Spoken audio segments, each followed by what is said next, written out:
ఒకసారి పోయిరండి అది ఇరాన్కి పోయిరండి. అక్కడ అగ్ని పూజ చేస్తారు. ఈ జొరాస్ట్రియన్స్ కల్చర్ తెలుసుకోండి. పార్సీలది ఆరియన్స్, వాళ్ళు మన దేశ పనులు కాదు. ఇరాన్ దేశం పేరే ఆర్యనే, ఇరానే. సంస్కృతంలో అన్ని పదాలు ఓల్డ్ పర్షియాలు ఉంటాయి, అవస్థలు ఉంటాయి, జెండ్ అవస్థలు ఉంటాయి. అర్థమైందా?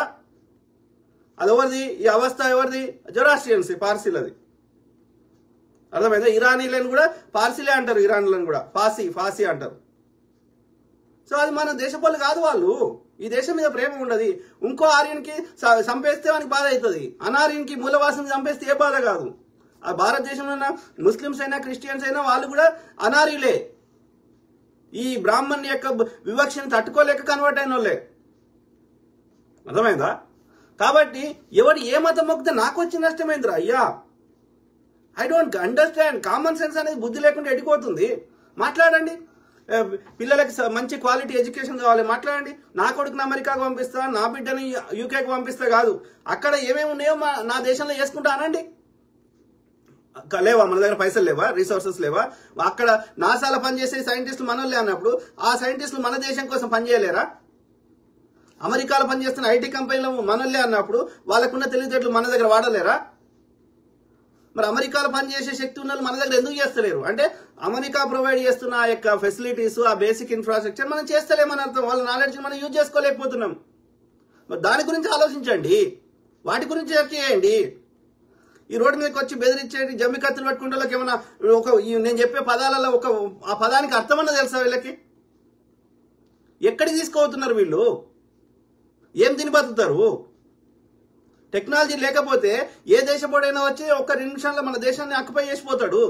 ఈ జంబి కత్తులు పట్టుకుంటారు. మరి వీళ్ళని తీసుకోయి మన మధ్యలో వీళ్ళు మనకు ఆల్రెడీ పైసలు ఇచ్చి రాజ్యాంగబద్ధంగా వాళ్ళకి జీతాలు ఇచ్చి వాళ్ళకి టోపీలు ఇచ్చి గన్నులు ఇచ్చి వాళ్ళని మనం రియల్ పోలీసులను పెట్టుకున్నాక, కాన్స్టిట్యూషన్ రాజ్యాంగ పోలీసులను పెట్టుకున్నాక, రాజ్యాంగాన్ని రక్షించేటువంటి పోలీసులు రక్షక భటులను పెట్టుకున్నాక వాళ్ళు ఉండగా మళ్ళీ ఈ మోరల్ పోలీసులు ఎందుకు?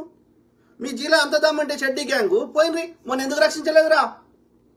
పోండి బార్డర్లో పోయి బార్డర్లు రక్షించిపోండి మీ జమ్మి కత్తులు పట్టుకొని. శత్రు దేశం వస్తే ఆన్నే చంపేది. ఎందుకురా మా అన్నదమ్ములను చంపుకుంటారు, కూర్చుంటారు పొద్దుగాలు వేస్తే. షీరీస్ ఇంత గడతాం చెత్త నా కొడకల్లారా. కాదు, ఎక్కడికి తీసుకోవతురు? డే టు డే సమస్యల మీద చర్చించండి కదా. నీళ్ళ సమస్య ఉంది, చర్చించండి. పని కల్పించాలి, చర్చించండి. వీటి మీద చర్చలు ఉండే ముండ కొడుకులకి. వాడంట బైబిల్ పట్టుకున్నాయంట, వీడు వచ్చి కొడుతున్నాడంట. మళ్ళీ నువ్వు వాడు కొట్టు, వాడు నిన్ను కొట్టు. ఆడు బైబిల్ చదువుకుంటే నాకు వచ్చిన నష్టమేందిరా?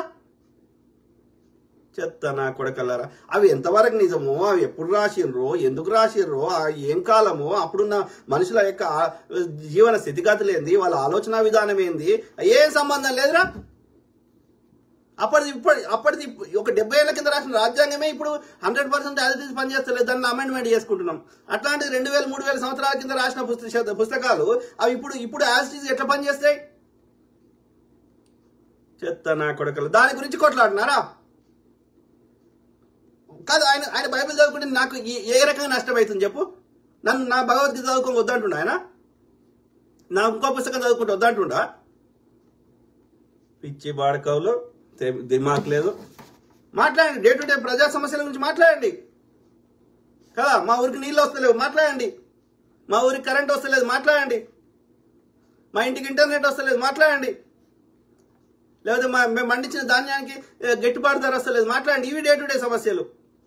మా చేయిల పైసలు ఆడుతాను, మాట్లాడండి. మా వ్యాపారాలు నడుస్తలేవు, మాట్లాడండి. మాకు ఇది నేర్చుకుంటాము, మాకు దీనికి కావాల్సిన ట్రైనింగ్ ఇప్పిమని మాట్లాడండి. రాష్ట్ర ప్రభుత్వాన్ని, కేంద్ర ప్రభుత్వాన్ని అడగండి. ఈ 2 ప్రభుత్వాలకు మేము ట్యాక్సులు కడుతున్నాం. మేము కట్టే పెట్రోల్ 30 రూపాయలు రాష్ట్రానికి పోతున్నాయి, 30 రూపాయలు కేంద్రానికి పోతున్నాయి. 2 ప్రభుత్వాలు మనయే. కొన్ని రాష్ట్ర స్థాయిలో వేయగలుగుతాం, కొన్ని దేశ స్థాయిలో వేయగలుగుతాం. మనకి పక్క వారికి గోదావరిలో నీళ్ళు కావాలన్నా కేంద్రాన్ని అడగండి. మాకు నీళ్ళు వస్తలేవు, అడగండి. మోడీ గారు మాకు నిధులు ఇవ్వండి, మాకు కాంగ్రెస్ ప్రభుత్వం ఈ ఐటీఆర్ ప్రాజెక్ట్ శాంక్షన్ చేసింది, అది కావాలని అడగండి. వీటి మీద చర్చలు ఉండాలి. కానీ ఎవరిని మొక్కుంటే నాకు వచ్చిన నష్టమేందిరా బోసిడికే? అరే గుండు అరవింద్ లాంటి కొడక, గుండు బండి సంజయ్ లాంటి కొడక, తీసుకురా. కేంద్రం నుంచి పైసలు తీసుకొచ్చి నిజామాబాద్ని అద్దం తునకలెక్క చేయి బోసుడికే. కరీంనగర్ని అద్దం తునకలెక్క లంబడి కొడక. ఆడనేమో వాడు సాబర్మతి రివర్ ఫ్రంట్ కట్టుకుంటాడు, మరి ఈడనేమో మూసీ రివర్ ఫ్రంట్ కడతా అంటే ఇటు లంబడి కొడక అడ్డు పడతాడు. పిచ్చి లంబడి కొడుకులు. నర్మదా బచావ్ ఆందోళన కింద ఎన్ని ఎన్ని ఎన్ని ఏళ్ళు కొట్లాడిందిరా మేధా పాట్కర్. అది సమస్య కాదు. మన మీద నేను మంచిగా చేద్దామంటే అటు పడతారు ఈ లంబడి కొడుకులు. మనుషులారా మీరు అన్నం తింటురా గడ్డి తింటురా? మతం పేరు మతం ఎందుకు? ఆ మతంలో ఉన్న వాళ్ళకి కూడా మనమే తిండి పెడుతున్నాం కదా. ఆ పాస్టర్ అయినా సరే, మఠాధిపతి అయినా సరే, పీఠాధిపతి అయినా సరే, వాడే పని చేస్తారా? ఏ పీఠాధిపతి పని చేస్తారు? చిన్నజీఆర్ గారు ఏ పని చేసిండ్రా ఇప్పటి వరకు? వాడు టైపిస్ట్ ఉన్నాడు, ఇలా కూర్చుండి 1000 కోట్లకు అధిపతి అయిండు. టైపిస్ట్ చేస్తే పైసలు రాలే. దొంగ పాస్టర్ ఇప్పుడు వాడి వెస్లీ దంపతులు చెప్తున్నారు కదా, నేను ఇంత కింది స్థాయి నుంచి వచ్చినాడు. కింది స్థాయి నుంచి వచ్చినోడు, నేను అంత తినడానికి తిండి లేని స్థాయి నుంచి వచ్చినాడు ఇలా 100,000 కోట్లకు అధిపతులు ఎట్లా అయినరు? ఇప్పుడు ఏమైనా పని చేస్తాయినరా? అట్లా మొద్దు పని చేసినాడు అట్లనే ఉన్నాడు ఇప్పటికీ. కూర్చుండి అందరి దగ్గర ముచ్చడి చెప్పి వాని బ్రెయిన్ వాష్ చేసి వాని దగ్గర దోసుకుంటున్నారు. వాని బలహీనతల్ని, వాని అజ్ఞానాన్ని దోపిడీ చేస్తున్నారు అన్ని మతాలలో గాడిద కొడుకులు. మనకి సిగ్గుచరం లేదు కదా.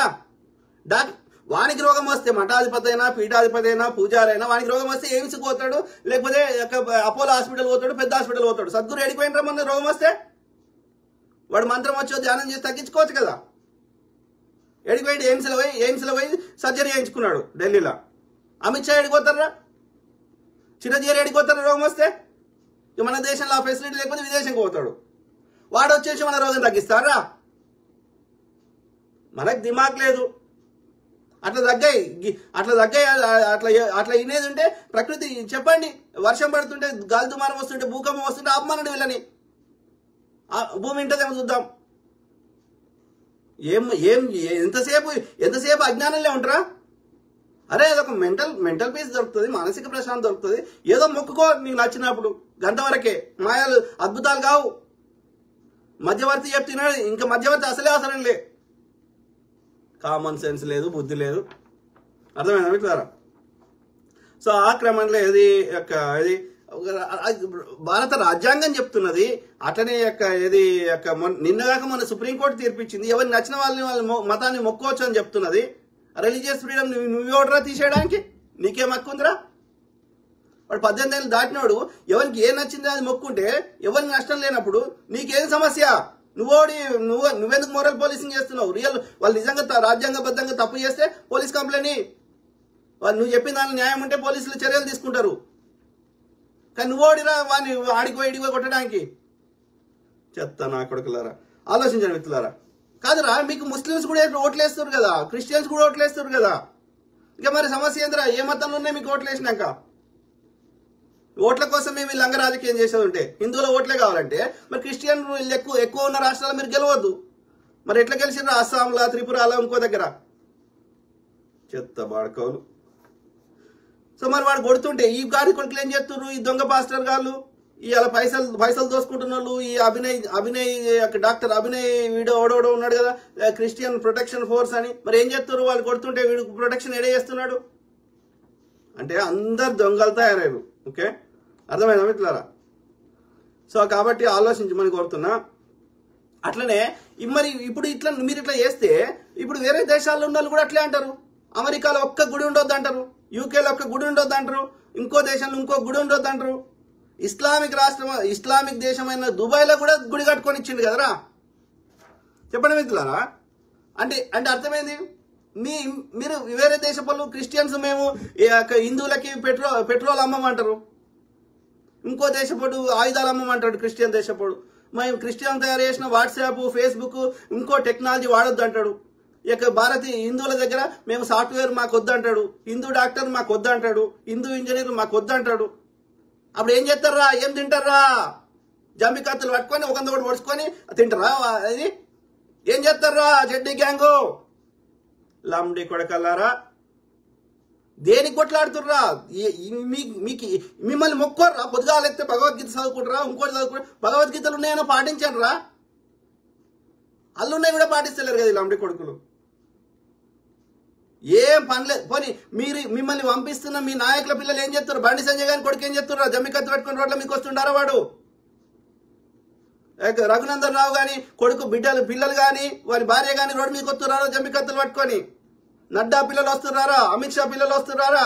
రాజ్నాథ్ సింగ్ పిల్లలు వస్తున్నారా? సుష్మా స్వరాజ్ వాళ్ళ బిడ్డ వస్తున్నారా? వాజ్పేయికి సంబంధించిన చుట్టాలు వస్తున్నారా? మోడీ గారికి చెందిన చుట్టాలు వస్తున్నారా? అంటే మీ నాయకుల పిల్లలు ఏమో ప్రశాంతంగా ఉన్నారు. ఎవడ్రా జమ్మి కత్తులు పట్టుకొని రోడ్ల మీకు వస్తుంది ఎడ్డి కార్డు పాడుకోవాలి. ఏం పని చేయ శాతగాక బీరు వస్తా బిర్యానీ వస్తా అంటే రోడ్ల మీకు జమ్మి కత్తులు పట్టుకొని వస్తారా బోసిడికే వాళ్ళు. బండి సంజయ్ గారిని కొడుకులు రమ్మనరా వాడు విలాసంగా ఎందుకు తిరుగుతుర్రా? చెత్త బాడుకోవాలి. ఆలోచించండి మిత్రులారా, అర్థమైందా? సో ఆ క్రమంలో ఈ ఎందుకు తిడుతున్నా ఏంది అనేది చూపెడదాం. ఏది రోడ్ల మీదకి వచ్చి అందరిని ఇబ్బంది పెడుతున్నారు. నేను ఏ మతమైనా సరే ఆ మతంలో ఉన్న దుర్మార్గులని పబ్లిక్ ముందర వాళ్ళని చూపెడుతున్నా అంతవరకే. ఓకే, ఈ మతం ఆ మతం ఏం లేదు. చూద్దాం.